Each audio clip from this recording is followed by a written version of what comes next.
শ্বশুরবাড়িতে আজ আমার বিচারের আয়োজন করা হয়েছে। পুরো ড্রয়িং রুম ভর্তি মানুষজন, দুই পক্ষের লোক উপস্থিত। সালিশ ডেকেছে আমার স্বামী আর তার মা বাবা। আমার স্বামী আয়ান বসে আছে সোফার উপর, তার মুখে শয়তানি হাসি, আমার দিকে তাকিয়ে হাসছে। আমার কাছে হাসিটা পৈশাচিক হাসি লাগছে। অনেকক্ষণ কী সব কথাবার্তা হওয়ার পর আমাকে খানিক আগে ডাকা হয়েছে। আমি এক কোণায় চুপচাপ দাঁড়িয়ে আছি।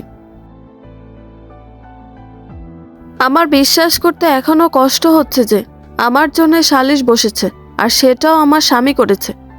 লজ্জায় ঘৃণায় এখনই আমার মাটির সাথে মিশে যেতে ইচ্ছে করছে। মন বলছে এখনই ফ্লোর দুভাগ হয়ে যাক আর আমি গর্তের মধ্যে ঢুকে পড়ি। আজ থেকে প্রায় 3 বছর আগে আয়ানের সাথে আমার বিয়ে হয় পারিবারিকভাবে।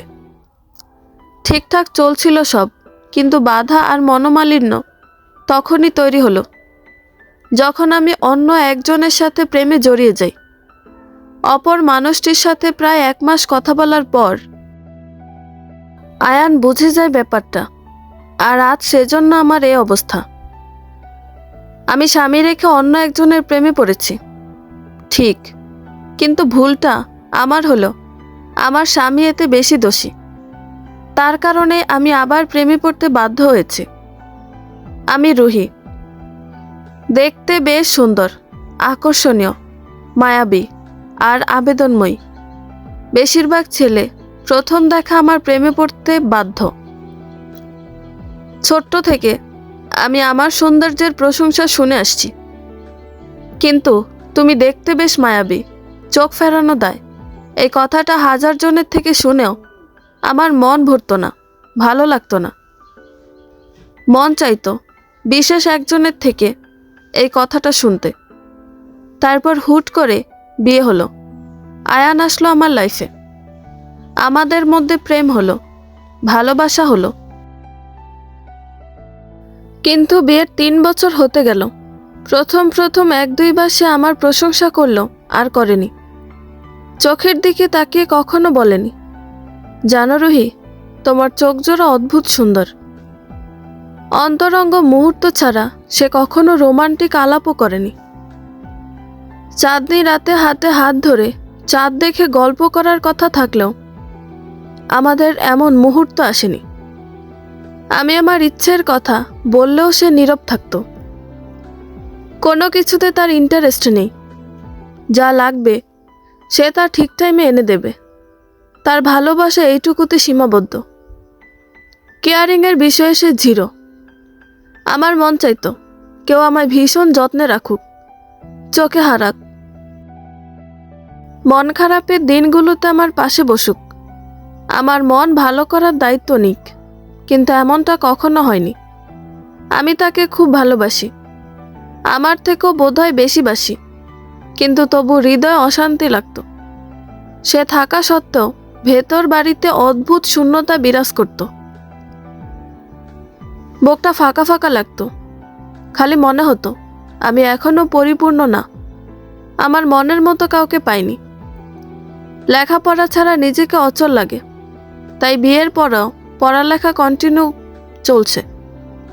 অনার্স ফাইনাল ইয়ারের ছাত্রী আমি।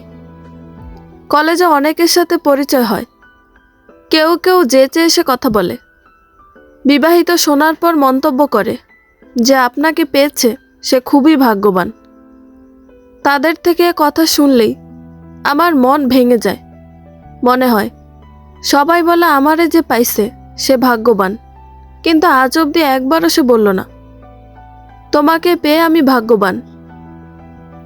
অচেনা অভিমান আর মন খারাপই ভর করে তখন আমার ওপর। এক বৃষ্টিস্নাত দিনে লাইব্রেরি বসে আছি, হুদায় বইয়ের পাতা উলট পালট করছি।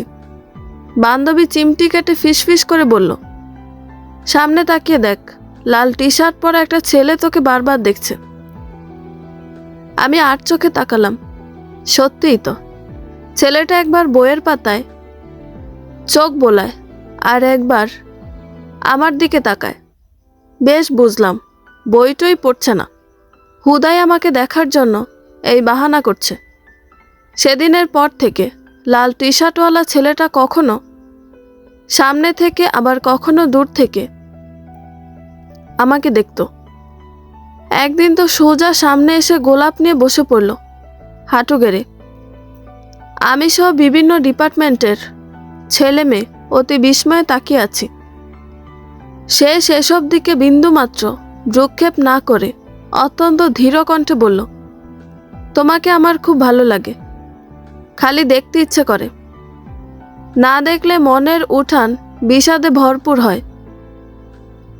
তুমি কি তোমাকে দেখার সারা জীবন সুযোগ দেবে আমায়? বিনিময়ে আমি ভালোবাসা দেব, আগলে রাখবো, যত্নে রাখবো। কোনো অস্বস্তি ছাড়া স্ট্রংলি ছেলেটা এক নাগারে বলে ফেলল এত কথা। আমি কি বলবো না বলবো বুঝে উঠতে পারিনি। শুধু এতটুকুই বলতে পারলাম, উঠুন আপনি।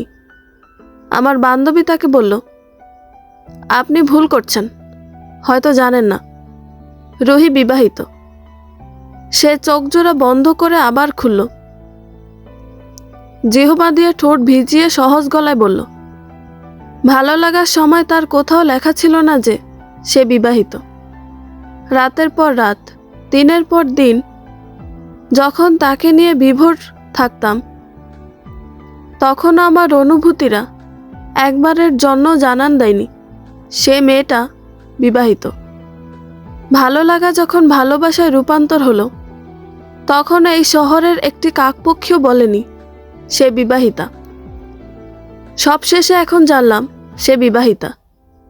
এখন তাকে ভুলে যাওয়া, এড়িয়ে চলা আমার পক্ষে সম্ভব না। তারপর সে আমার দিকে তাকিয়ে বলল, আমি ফুয়াদ, ইংরেজি ফাইনাল ইয়ারে আছি। এখন তুমিই ডিসিশন নাও, আমায় গ্রহণ করবে কিনা। আমি তো স্পেসলেস। এক পলক শুধু তাকালাম তার দিকে। তাকাতেই বুক ধুক করে উঠল। অদ্ভুত সুন্দর ঘন পাপড়িওয়ালা বিশিষ্ট টানা টানা তার চোখ দুটো। মায়ায় কারা শ্যামলা বর্ণের চেহারা, বিস্তৃত কপালের উপরে কাটা কাটা করে চুল খাড়া করে রাখা। মনে হচ্ছে কেউ চুলগুলো সোজা করে ধরে রেখেছে উপরে। আমি দ্রুত চোখ সরিয়ে ফেললাম।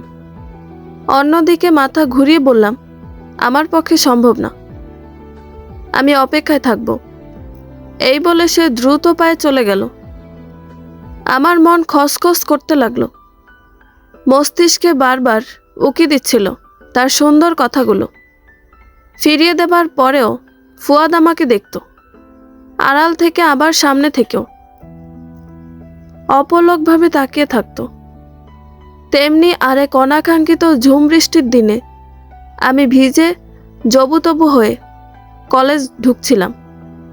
সে কোথা থেকে এসে হ্যাসকা টান দিয়ে ছাতার ভেতর ঢুকিয়ে রাগ ঝাড়ল।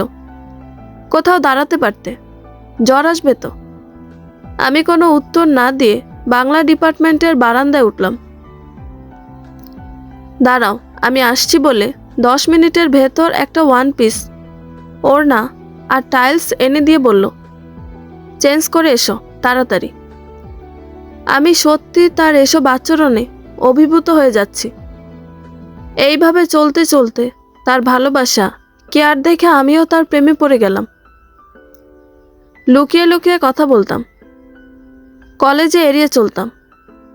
তার কারণ কম বেশ অনেকে জানে আমি ম্যারিড।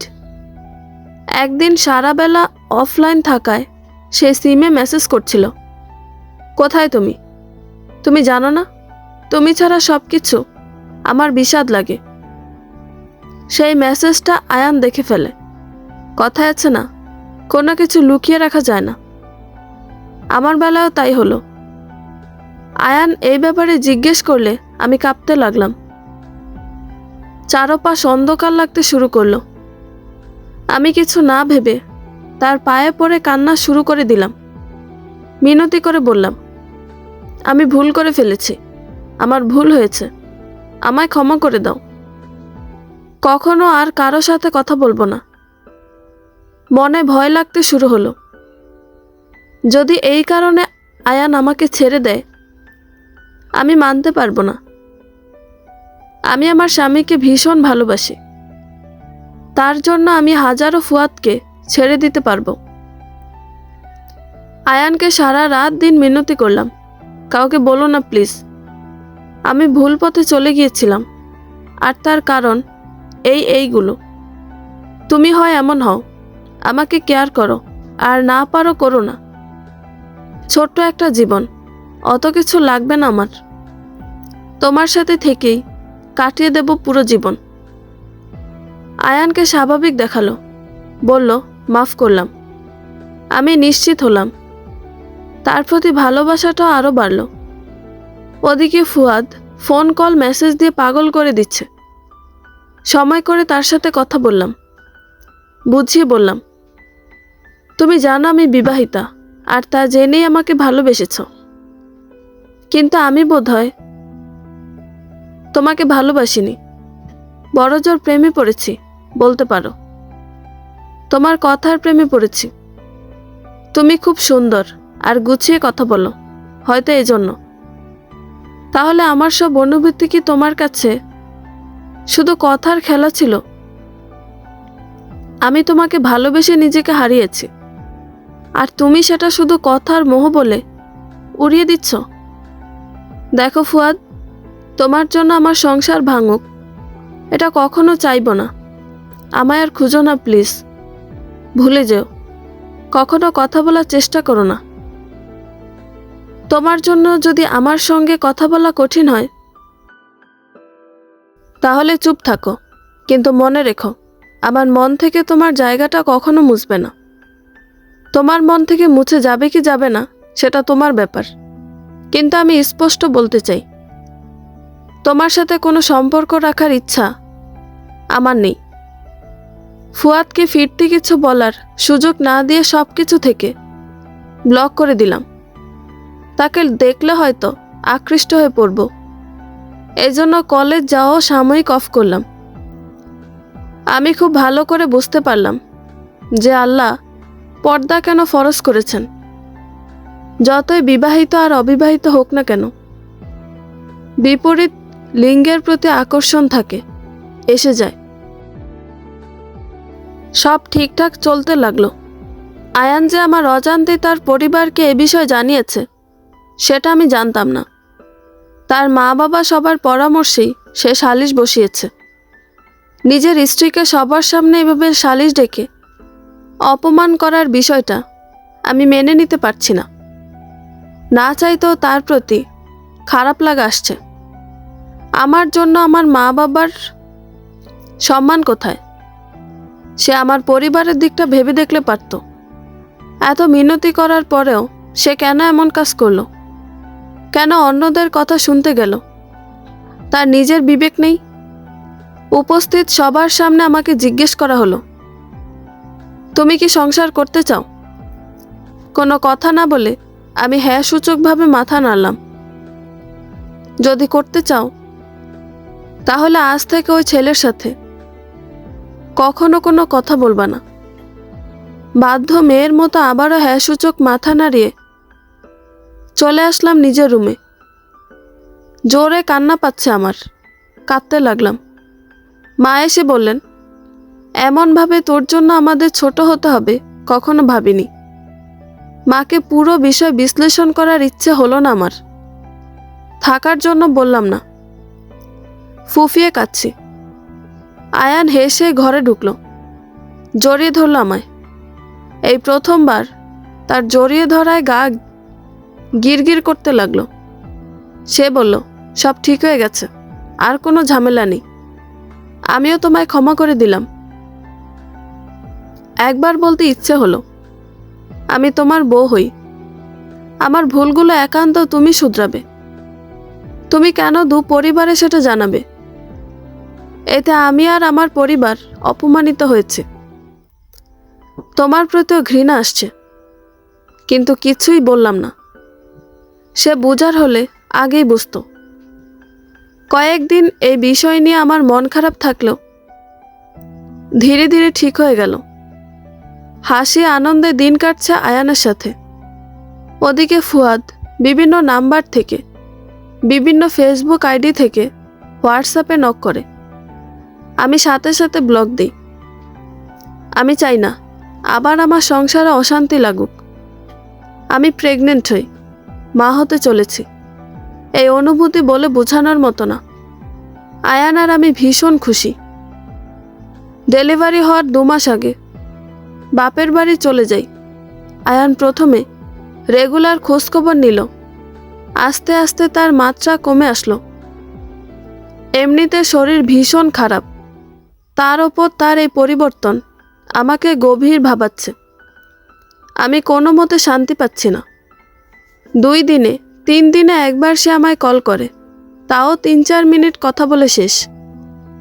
অভিমান করে আমিও আর কল দিই না।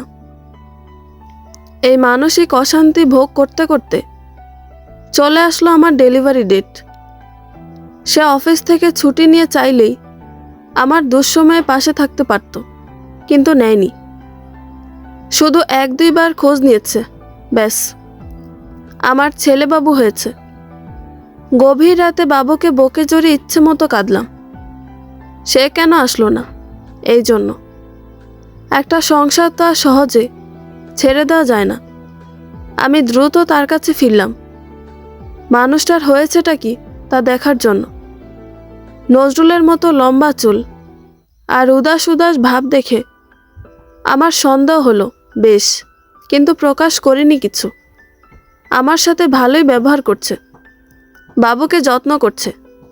মেয়ে তো আমি, তাই সে শত আঘাত করার পরেও একবার ভালো করে কথা বললে সব ভুলে যাই। সপ্তাহ যেতে না যেতে একদিন তার ফোনের ওয়ালে একটা মেসেজ আসলো, হোয়াটসঅ্যাপের। স্বাভাবিক মেসেজ না, প্রেমের কথা। আমার দম বন্ধ লাগছিল এটা দেখে, কিন্তু আয়ানকে বুঝতে দেইনি। তার ফোনের পাসওয়ার্ড চেঞ্জ ছিল, তাই কৌশলে আগে সেটা জানলাম। সারা দিন অশান্তিতে থেকেছি। রাতে অনেক আগে শুয়ে পড়লেও ঘুমাইনি, ঘুমের ভান করে শুয়ে আছি। সে যখন ঘুমিয়ে পড়ল তখন রাত 3টা। তার ফোনটা হাতে নিয়ে চুপি চুপি বারান্দায় গেলাম। Phone call, message, Messenger, WhatsApp, imo, সব কিছুতে একই মেয়ে। ভালোবাসার, প্রেমের, রোমান্টিক আর অশ্লীলতার মেসেজে ভরপুর সব বক্স। এসব দেখে বসে পড়লাম আমি। অদ্ভুত কাঁপুনি হচ্ছে পুরো দেহে। কান্নারা দলা বেঁধে গলায় এসে জড়ো হলো। মুখে কাপড় গুজে চিৎকার করলাম। কবে থেকে এসব শুরু তা খুঁজতে লাগলাম। সব দেখে বুঝলাম আমি বাড়ি যাওয়ার কয়েকদিন পর থেকে সে রিলেশনে জড়িয়েছে। নিজেকে নিজের কাছে খুব ছোট মনে হলো আমার। আমি এত আকর্ষণীয় হয়েও তাকে আমাতে আসক্ত করতে পারলাম না। আয়ান টের পেয়ে উঠে আসলো, কেড়ে নিল ফোন। কেঁদে কেঁদে বললাম, এটা কি করলে? আমাদের বাচ্চা আছে এখন। এখন কি এসবের সময়? সে ঝটপট উত্তর দিল, তুমি প্রেম করতে পারছো, আমি পারবো না কেন? আমি শকড খেলাম তার কথায়। বললাম, আমি জাস্ট কদিন কথা বলেছি, এত ভালোবাসার আর নোংরামি মেসেজ করিনি। আমি জড়ানোর আগেই ফিরে এসেছি, অনুতপ্ত হয়েছি, মাফ চেয়েছি। আর তুমি? মেসেজ দেখে মনে হচ্ছে মেয়েটা তোমার বউয়ের থেকেও বেশি ঘনিষ্ঠ। আয়ান কোনো উত্তর দেয়নি, সে অনুতপ্ত নয়। আমার মন বলছিল এই বোধহয় বলবে, আর এমন হবে না রুহি, মাফ করে দাও। কিন্তু সে বলেনি এমনটা। ব্যাপারটা মানতে খুব কষ্ট হচ্ছে আমার। সারা রাত কেঁদে কেঁদে কাটালাম, কাউকে বলারও সাহস নেই। বললে নিজেরই লজ্জা লাগবে, যদি কেউ করুণা করে বলে ওঠে। বউ এত সুন্দর হওয়া সত্ত্বেও বর আরেক মেয়ের সাথে কথা কয়, ইস বেচারি। এই কথাগুলো আমি মেনে নিতে পারবো না, নিজেরা বড্ড ছোট লাগবে। পরের দিন রাত 12টায় সে টেক্সট করছে ওই মেয়ের সাথে। আমি গিয়ে পাশে বসি, না চাইতেও চোখের পানি পড়ছে। সেদিকে তার কোনো ভ্রুক্ষেপও নাই। রাগে জেদে কষ্টে রুমে এসে ব্লেড দিয়ে নিজের হাত কাটতে গেলাম। কেটে কেটে একদম রক্তের নদী বসিয়ে ফেলবো, এমনটা মনোভাব। হুট করে তখন মাথায় আসলো একটা কথা। আমি পাশে বসে কান্না করা সত্ত্বেও যে ফিরে তাকাইনি একবার, আমার পুরো শরীর কেটে ফেললেও তার কিছু যাবে আসবে না। আমি উঠে দাঁড়ালাম, নতুন করে শক্তি পেলাম। অজু করে তাহাজ্জুদ পড়লাম, কেঁদে কেঁদে দোয়া করলাম। দীর্ঘ সময় মোনাজাত করার পর ভেতরে শান্তি অনুভব করলাম। তারপর থেকে আমাকে কেমন যেন অন্য চোখে দেখে সে। অল্প স্বল্প ভুল হলে শাশুড়িকে, এমনকি আশেপাশের সবাইকেও বলে। তারা আবার আয়ানকে ফিরতি বলে। বউকে এত ছাড় দিতে হয় না, শাসন করতে হয়। আমি এসব শুনি আর আড়ালে গিয়ে চোখের পানি ফেলি। আয়ানকে অনেক বুঝাই, কিন্তু সে ঠিক হয় না। আমি হিসেব খুঁজি, কি করে একটা মানুষ এভাবে রাতারাতি পরিবর্তন হয় হুট করে। আমার হিসেব মেলে না। আমার প্রতি তার অবহেলা চরম পর্যায়ে পৌঁছাচ্ছে। অযথা খুঁত খুঁজে, বকে, অপমান করে। বহুদিন অপেক্ষা করেছি সে ভালো হওয়ার। একটা বাচ্চা আছে, এই জন্য সব ছাড় দিয়েও থাকতে চেয়েছি, কিন্তু আর সহ্য হচ্ছে না।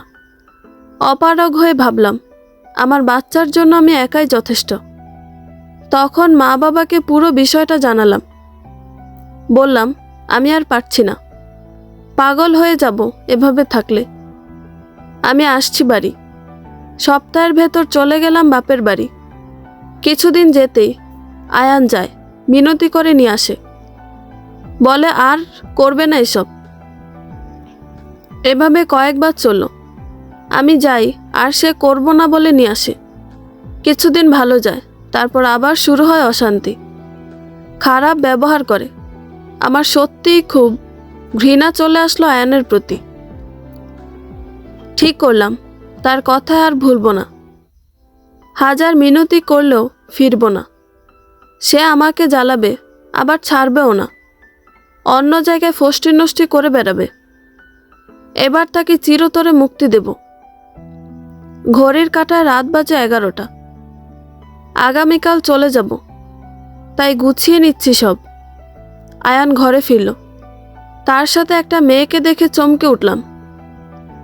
অবাক লাগলেও ভাবলাম হয়তো তার কোনো আত্মীয় হবে। শাশুড়ির রুমে ঢুকলো মেয়েটাকে নিয়ে। আয়ানকে বলতে শুনলাম, মা এই সে। আমি ছেলেকে কোলে নিয়ে শাশুড়ির রুমের দরজায় দাঁড়ালাম। জিজ্ঞেস করলাম, কে ও? মা ছেলের চোখ চাওয়াচাই করল। মেয়েটা আমার দিকে এক পলক তাকিয়ে চোখ ফিরিয়ে দাঁড়িয়ে রইল। আমার সন্দেহ বাড়ছে। জোর গলায় বললাম, কে ও? বলছো না কেন? আয়ান কাঠ কণ্ঠে বলল, ওকে বিয়ে করেছি আমি। কথাটা শোনা মাত্র আমার চারোপাশ ঘুরতে লাগলো। শরীর থরথর করে কাঁপছে। ছেলেকে নামিয়ে রেখে দরজা শক্ত করে ধরলাম। শত চেষ্টা করেও কান্না আটকাতে পারলাম না। বাচ্চাদের মতো কেঁদে ফেললাম। প্রচণ্ড রাগে এগিয়ে গেলাম আয়ানের কাছে। তার শার্টের কলার ধরে হ্যাঁচকা টান দিলাম। তোমার সাহস কি করে হয় একটা বউ থাকা সত্ত্বেও আরেকটা বিয়ে করার? উত্তর দাও। আয়ান কিছু না বলে হাত ছাড়িয়ে নিল। বাচ্চা কান্না করছে, গিয়ে বাচ্চাকে কোলে তুলে নিল। মেয়েটাকে কষিয়ে কয়েকটা থাপ্পড় দিলাম পরপর। বাজেভাবে বললাম, তুই কেমন মেয়ে? জানতিস না ওর বউ আছে, বাচ্চা আছে, তারপরেও পালিয়ে এসেছিস? দুনিয়ায় কি আর ছেলে ছিল না বিয়ের জন্য? ফের আবার মারতে গেলে আয়ান এসে সজোরে আমাকে থাপ্পড় দিল। এলোপাতারি। শাশুড়ি বললেন, এসব হচ্ছে কি? ছেলেরা বিয়ে করতেই পারে, সমস্যা কি তাতে? তোমাকে তো আর ফেলে দেবে বলেনি। আমি কি করব, কি বলবো, কিছুই বুঝতে পারলাম না। দাঁড়িয়ে হাঁপাচ্ছি শুধু। ততক্ষণে আশেপাশের অনেকে জড়ো হয়ে গেছে। কেউ কেউ লুকিয়ে আমাকে বলছে, পুলিশে যাও, এই করো, ওই করো। কিন্তু আমি ওসব কিছুই ভাবছি না। আমি চাচ্ছি এই মুহূর্তে এই নরক থেকে পালিয়ে যেতে। সবাই ওদিকে ব্যস্ত। আমি ছেলে কোলে নিয়ে পেছন দরজা দিয়ে বেরিয়ে গেলাম। সাথে কোনো ফোনও নিয়ে আসিনি। আগে আমার বাড়ি যেতে হবে, নয়তো দম আটকে আমি মরেই যাব। এত কিছু সহ্য করা আমার পক্ষে সম্ভব না। তাড়াতাড়ি ভ্যানে উঠলাম। ভ্যান থেকে নামিয়ে দিল বাস স্টেশনে। রাত বাড়ছে, মানুষজনের সংখ্যা কম স্টেশনে। খানিক ভয় ভয় লাগছে। হঠাৎ কেউ আমার নামে ডাকলো, এই রুহি বলে। পেছন ফিরে তাকিয়ে দেখি ফুয়াদ। সে ব্যাবাচেকা খেয়ে জিজ্ঞেস করলো, এত রাতে তুমি এখানে কেন? আর এ কি অবস্থা তোমার? হয়েছেটা কি? কিছু বলার মতো অবস্থা নাই আমার। চোখ দিয়ে অনর্গল পানি পড়ছে। এ কি, তুমি কাঁদছো কেন? প্লিজ বলো রুহি, হয়েছে কি? এদিকে এসো, বসো এক জায়গায়। আমি নড়লাম না। সে হাত ধরতেই চিৎকার করে উঠলাম, হাত ছাড়ো বলছি। আরে চিৎকার করছো কেন? মানুষ ভাববে কি? ছেলেটা কাঁদছে, আমার কাছে দাও। না, আমার ছেলেকে নিবে না, কাঁদুক। আরে পাগল, তোমার ছেলেকে নিয়ে যাচ্ছি না। এই বলে সে ছেলেকে কোলে নিল। দোকান থেকে পানি এনে দিয়ে বলল, পানি খাও, মুখ ধুয়ে নাও, ভালো লাগবে। আর আমাকে বলো, কোথায় যাবে? বিস্তারিত তাকে বলে বললাম, আমি এখন আমার বাড়ি যাব। সব শুনে ফুয়াদ বলল, তোমার এভাবে আসা উচিত হয়নি। ওখানে থেকে তোমার পরিবারকে খবর দেওয়া উচিত ছিল। তোমার কাছে পরামর্শ চাইতে আসিনি। ছেলেকে দাও, আমাকে যেতে হবে। চলো, আমি নিয়ে দিচ্ছি। আগুন চোখে তাকালাম তার দিকে। আমি একা যেতে পারবো। এত রাতে একা যাওয়া সেফ না। আমি তোমার বাড়ি যাব না, শুধু সাথে যাব। তুমি পৌঁছালে চলে আসব। অযথা তর্ক করো না, বাচ্চাটার কষ্ট হচ্ছে। কিছু না বলে বাসে উঠলাম। বাড়ি গিয়ে কান্নায় ভেঙে পড়লাম। আমার অবস্থা দেখে সবাই হতভম্ব হয়ে গেলেন। খানিক সময় পার হলে সব বললাম। মা, বাবা, ভাই সহ সবার একই কথা, শেষ দেখে ছাড়বে আয়ানের। আমিও প্রতিজ্ঞা করলাম, শেষ রক্তবিন্দু দিয়ে হলেও আয়ানকে জেলের ভাত খাইয়ে ছাড়ব। বাবা ভাই তাই করলেন। টাকা পয়সা সব ঢেলেও আয়ান রেহাই পায়নি। জেল খাটছে কয়দিন। পরে আমারই দয়া হলো। যত হোক, সে আমার ছেলের বাবা। বাবাকে মিনতি করে তাকে ছাড়ালাম। তারপরে শুরু হলো আমার ওপর জবরদস্তি। আমাকে তাড়াতাড়ি বিয়ে দেওয়ার চেষ্টায় নামলেন মা বাবা, কিন্তু আমি কোনো মতে রাজি না। তার কারণ আমার ছেলে, তাকে কখনো একা ছাড়ব না আমি। বিয়েতে রাজি না হয় অনেক কথাও শুনতে হয়েছে পরিবারের সবার। চুপচাপ শুনতাম, কিছু বলতাম না। কান্না পেলে কাঁদতাম। ভাবলাম আর বিয়েই করব না। ছেলেকে নিয়ে এই ছোট্ট জীবন কাটিয়ে দিতে পারবো অনায়াসে। সুখে দুঃখে কেটে গেছে 2 থেকে 3 বছর। এর মধ্যে আমি প্রাইমারিতে জবও পেয়ে গেলাম। মানসিক অবস্থাও আগের থেকে ভালো। হুট করে এক সন্ধ্যায় ফুয়াদের আগমন। তাকে দেখে বেশ চমকালাম। এত বছরে তার সাথে আমার কোনো যোগাযোগ ছিল না। সে কেন, কোনো ছেলের সাথে আর সম্পর্ক গড়ে ওঠেনি। নিজের ইচ্ছে ছিল না। ফুয়াদের সাথে দেখি আরও মানুষ। জানতে পারি তার মা ভাই ওনারা আমার বিয়ের প্রস্তাব নিয়ে আসছে আমার পরিবারে। বুঝতে পারলাম না এত বছর পর সে আবার কেন ফিরল, তাও বিয়ের জন্য। আমি তাকে আড়ালে ডাকি, নাকচ করি প্রস্তাব, জানাই বিয়ে করব না আমি, আর তোমাকে তো কখনোই না। সে বলে, কেন? আমি বলি, নতুন করে কাউকে বিশ্বাস করতে পারবো না, তাই করব না। সে বোঝায়, সবাইকে এক পাল্লায় মেপো না। আজ 3-4টে বছর থেকে তোমার পিছনে পড়ে আছি, তুমি কথা না বলা সত্ত্বেও। এই যুগে কজন এমন করে একবার ভাবো, তারপরে আমাকে বিশ্বাস করছো না? একবার বিশ্বাস করে দেখতে পারো আমায়, কখনো ভাঙবে না। জানো রুহি, যেদিন তোমায় প্রথম লাইব্রেরিতে দেখি, এক আকাশ পরিমাণ মুগ্ধতা নিয়ে তোমাকে দেখেছিলাম, এখনও দেখি, জীবনের শেষ অবধিও দেখতে চাই। প্লিজ এই অধিকার থেকে বঞ্চিত করো না আমাকে। আমার ছেলেকে রেখে আমি কোথাও যেতে পারবো না। বাবা হারা সে, মা হারাও করতে চাই না। দরকার হয় আমার সুখ বিসর্জন দেব। সে হাসলো খানিক, বলল, তুমি সত্যিই পাগল, আমাকে বুঝতে পারোনি। ছেলেটা তোমার সবচেয়ে বড় সম্পদ। তোমাকে আপন করতে চাই মানে তোমার আপন সব কিছু আমারও আপন। আমি যেমন ভালো স্বামী হব, তেমনি একজন ভালো বাবা হয়েও দেখাবো। তোমার আমার দুজনের সাথে ছেলে থাকবে। এতদিন কোথায় ছিলে? কোনো মেয়ে আসেনি জীবনে? সত্যি বলতে মেয়ে এসেছে, কিন্তু মন বসাতে পারিনি কোথাও। ওভাবে সম্পর্ক গড়ে ওঠেনি কারো সাথে। মনের ঠিকানা একমাত্র তোমার মাঝে। আর এতদিন আমি বাইরে ছিলাম। তোমাকে তো নক করলেই ব্লক করতে, তাই আর করিনি। সব খবরাখবর নিতাম তোমার বান্ধবীর থেকে। বলো না, বিয়ে করবে আমায়? জানি না, আমার মন সায় দিচ্ছে না বলে আমি চলে আসলাম। আমি দোটানার মধ্যে থাকলেও পরিবারের সবাই রাজি হওয়াতে আমিও হলাম। মা তো বলেই দিয়েছেন, এ বিয়েতে রাজি না হলে আমার আর মুখ দেখবি না। দুদিন পর আমরা মরে গেলে কে তোকে দেখবে? ভাগ্যের লিখন হয়তো তাই ছিল, আমাদের বিয়ে হলো। এত এত ভালোবাসা, কেয়ারিং দেখে আমি মাঝে মধ্যে অবাক হই। একটা মানুষ এত ভালো হয় কি করে? মন বলে, এই তো মনের মতো কাউকে পেয়েছি। দেখতে দেখতে বিয়ের 7 বছর হয়ে গেল। সপরিবারে আমরা লন্ডনে থাকি। ভালোবাসা এক বিন্দুও কমেনি ফুয়াদের। ছেলের সাথে বন্ডিং ভালো ফুয়াদের। ফুয়াদকে বাবা বলেই ডাকে সে। তাদের যখন একসাথে আড্ডা দিতে দেখি তখন আমার একটা কথাই মনে হয়,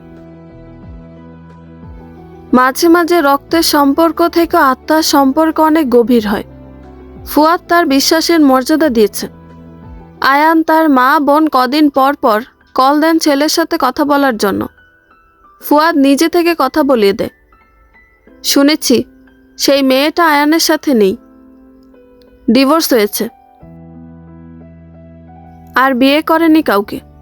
মাঝে মধ্যে বুক খানিক হু হু করে ওঠে আয়ানের জন্য। প্রথম ভালোবাসা সে, পর মুহূর্তে যখন আবার মনে পড়ে আমার সাথে করা তার অত্যাচার, তখনই ঘৃণা জেগে ওঠে।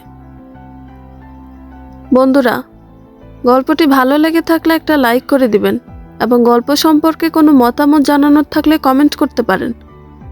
নতুন নতুন আরও গল্প শোনার জন্য চ্যানেলটি সাবস্ক্রাইব করে পাশেই থাকবেন। ধন্যবাদ সবাইকে, ভালো থাকবেন।